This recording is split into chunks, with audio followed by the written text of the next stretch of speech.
time car companies fitted jet engines into cars. When you think of a jet engine, you usually imagine a fighter jet, or a bomber, or a fast speedy boy fighter, but the first thing General Motors thought was, yeah, let's slap a bad boy into a car. And so they did, coming up with the Firebird 1. Well, originally it was called the Thunderbird, but, Ford was like, yoink, I'll be having that. So they had to settle with the Firebird. No, not that Firebird, this one. Yup, it's just a jet plane on 4 wheels. That's it. You'd be in the parking lot turning on your car and wonder, what's that smell? Turns out you accidentally cooked some poor pigeon that happened to pass by to perfection. Mwah, chef's kiss. You'd make Gordon Ramsay blush. Now that I'm thinking about it, it could have worked really well as a grilled delivery car. Someone orders a steak on the other side of the town, you put the meat on the exhaust, and boom, you have yourself a startup. Meanwhile, the safety was, it was a jet engine on 4 thin-ass wheels. If you were going to drive that thing, you probably already had a death wish. It did, however, have braking flaps, so that's neat. At the end, the car managed to go very fast, so they decided to bank on this success, and just like many Hollywood studios these days, decided to make a sequel.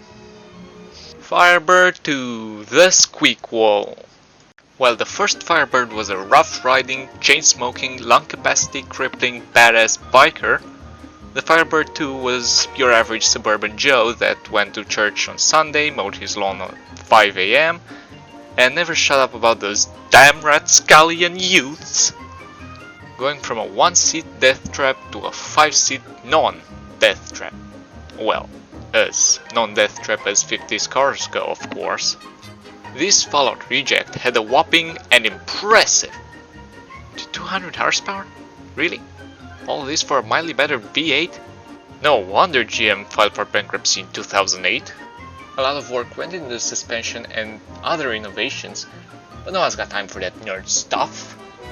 All that matters is, it went fast, somewhat, it didn't turn the guy behind you into a barbecue, and oh yeah, they intended the car to be self-driving via control towers. Guess how well that panned out. The sheeple will say, oh, the technology just wasn't there yet. Meanwhile, us, free thinkers, know that, in actuality, GM hid self-driving technology away from us since the 1950s so they could one-up Tesla in the 2020s. Wake up, sheeple. Anyways, so GM felt like the only thing better than a sequel is a trilogy. So thus, the very, very creatively named Firebird 3 was born. The ultimate and supreme no kissing before marriage mobile. Pfft, imagine getting cockblocked by your car. Lame. At first you might be asking yourself, wow, no steering, no pedals, did they figure out self-driving technology? Well, no, but actually no. Unless you're a free thinker. Actually, the car was controlled by a lever in the middle. The designer was probably asked, do you want to make a left-hand drive car or a right-hand drive car? And the designer was probably like, too political, I'm just gonna stay in the middle. But sir, this is a car. I said we're centrist today. And so the almighty car joystick was born. Made for all your needs, braking, acceleration, left, right, just like a video game. Am I right, fellow youths? And last but not least, Chrysler, a thing they've been hearing for quite a long time, being 5 years late to the party but finally unveiling their Chrysler Turbine car.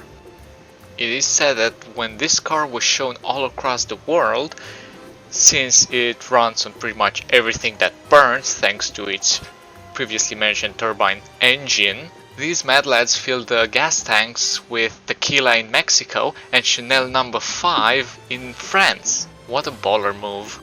Unlike GM, they tried to make them less prototype-y by building around 55 of these bad boys, actually wanting to mass produce them at one point, but when they realized how expensive that process would be, they decided maybe that's not for them. Thanks to their money problems, as usual. Well, the whole fad was killed by emission standards regulations anyways, because apparently having a constantly burning engine 24/7 is not the most efficient thing.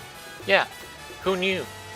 After this ordeal, Chrysler pretty much committed car genocide, only leaving 9 behind. Oh, the car manatee. However, I guess Chrysler Weapons Divisions built the M1 Abrams using a gas turbine engine, so I guess if you squint enough, you could count this as a Chrysler victory. Ah, I love a good underdog story. Anyways, I've been Drury, and you learned nothing useful.